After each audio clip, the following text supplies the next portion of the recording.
So, kailangan natin na maghapura ngayon. Nakikita po ninyo malinis lahat yung ating kapaligiran.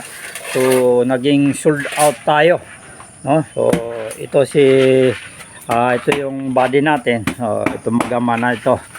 So, kailangan natin na makagawa ng medyo marami-rami, no?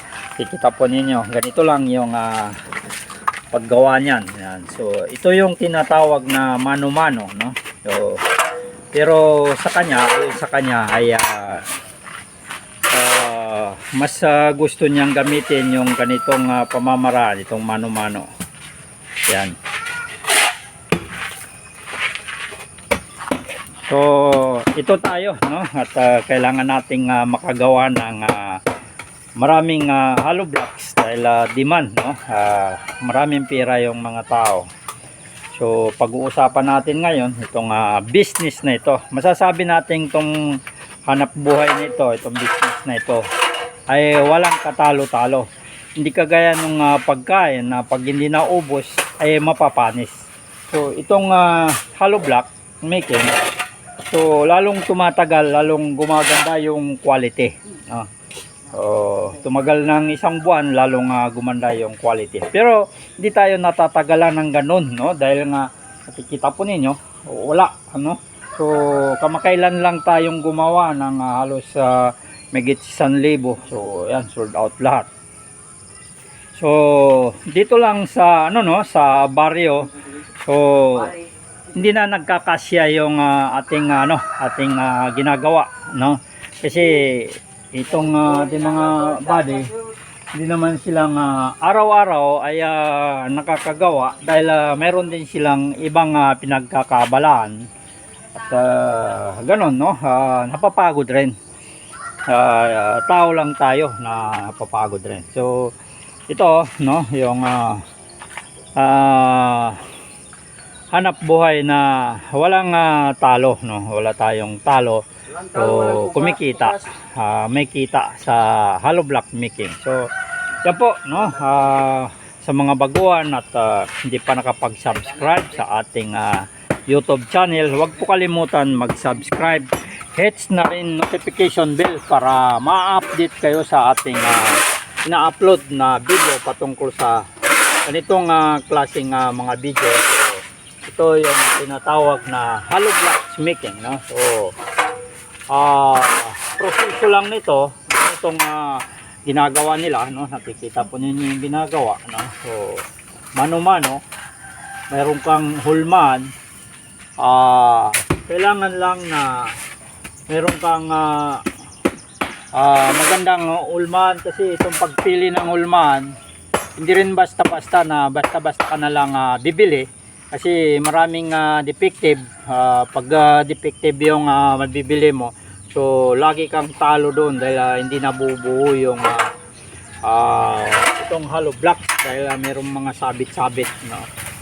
Hindi maganda yung pagka-form. So ayan po, no? So pakita ko sa inyo yung kanilang ginagawa.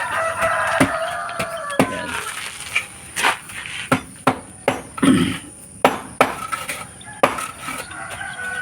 So kagandahan nito, so hindi tayo nagmamalabis, no? Hindi tayo nagmamalabis na gusto lang tayong kumita ng kumita. Sinasalang-alang rin natin yung ating mga customer, kasi kaya naman nasabi natin hindi tayo para pira lang, na pira.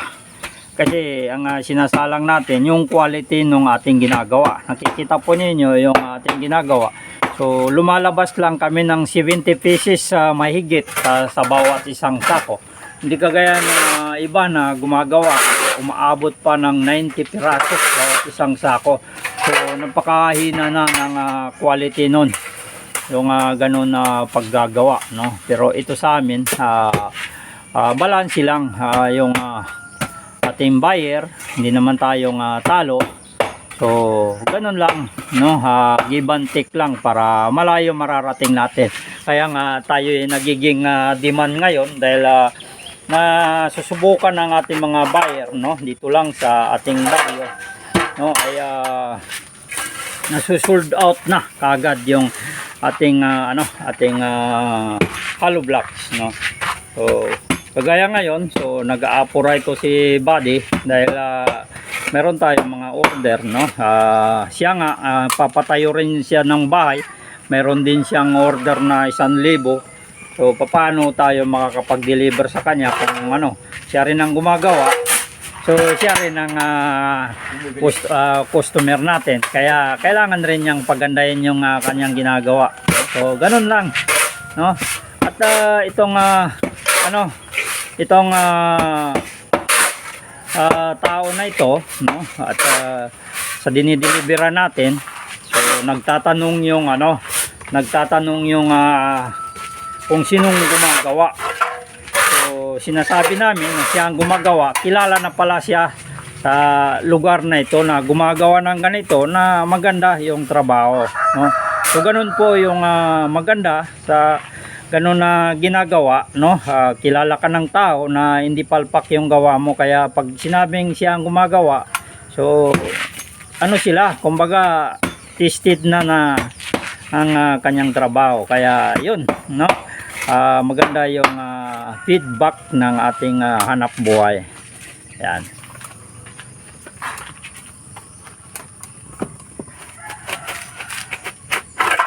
Yan, no. Sa ganito, no, nakikita po ninyo yung mga bawat kanto na yan. Kung hindi maganda yung ating ulmaan, sumasabit ito, no. Paghugot ng ulmaan, sumasabit siya, so nababasag, no. So kung lagi tayo mababasagan, bawat hugot ay mababasag, so tatama rin yung gumagawa, no. Kasi siyempre ang paggawa nito, ang bayaran ay per sako. So kailangan rin nila na makagawa ng marami, no, kasi siyempre per sako ang bayaran, hindi arawan. Kung arawan lang, bahala na mababasag yan, basta importante gumagalaw. So yun ang pinakaanuhan doon. So hindi natin kaya na maging arawan ito. Yan. At, ano rin, no, advantage lang din sa kanila ito dahil kaya nilang makagawa sa isang araw ng 1,000 na hollow block ayon sa kanya. Pero sa ngayon, siyempre kakaedad na, hindi na natin yung minimum na lang na trabaho, no. So,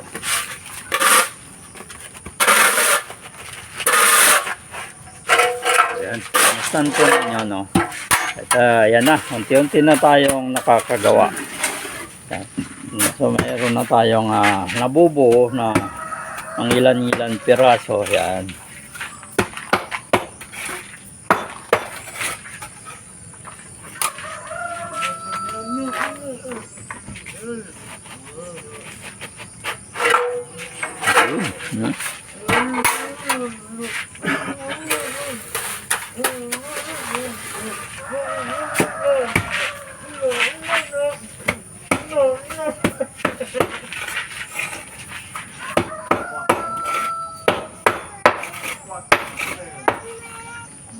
Ayun, ayan, so may pakaway-kaway pa siya, no. So shout out po sa ating mga kababayan Luzon, Visayas at Mindanao. Shout out na rin sa ating mga kababayan mga OFW, no.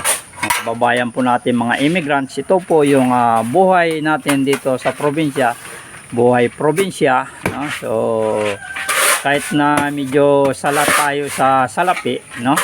So marami na mga pagkain na maaring hindi natin mabibili, kagaya ng mga bunga ng mga prutas, no. Ang kahoy, yan. So, yun, sumabit. Yan yung sinasabi na hindi naman talaga may iwasan na gano'n, mayroon na sumasabit, no.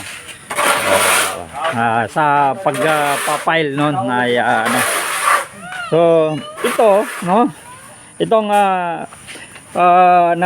ito yung binibistay, no. Ito yung natitira sa bistayan, no. So nabibinta rin ito ng mas mahal, no.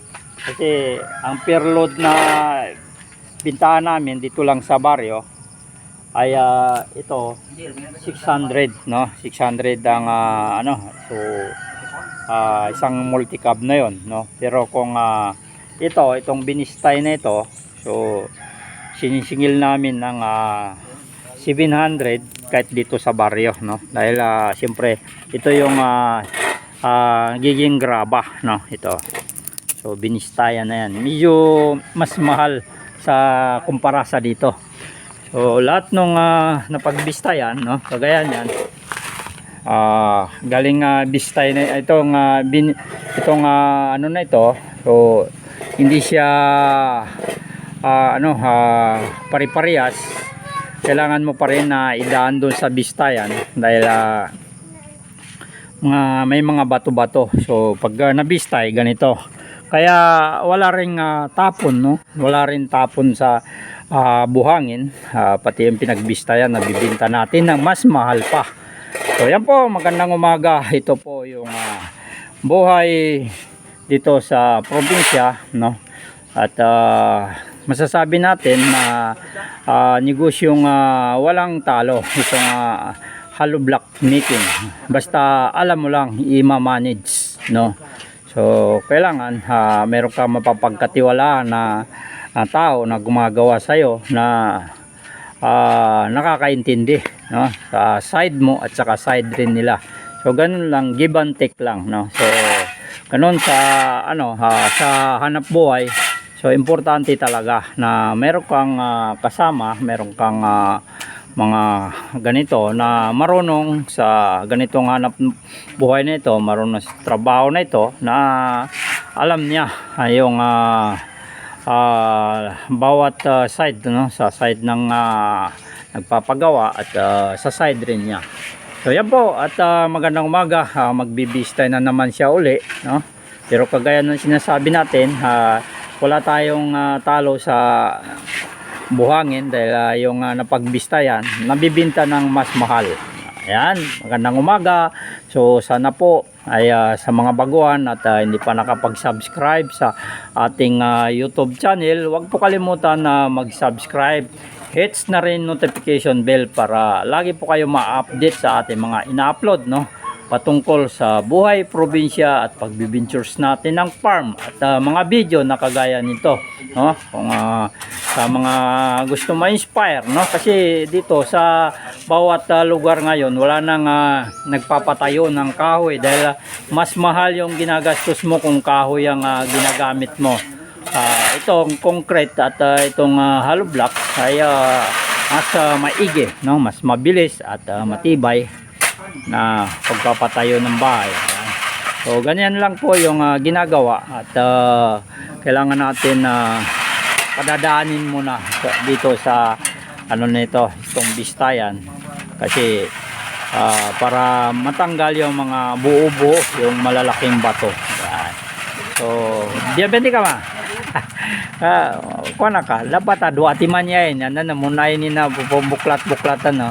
Bandayan pa mambahay nang ba para pagwa na bumaya mo pagkumpi-kumpin mo kaya kuana mo oy ang kumpi-kumpin mo.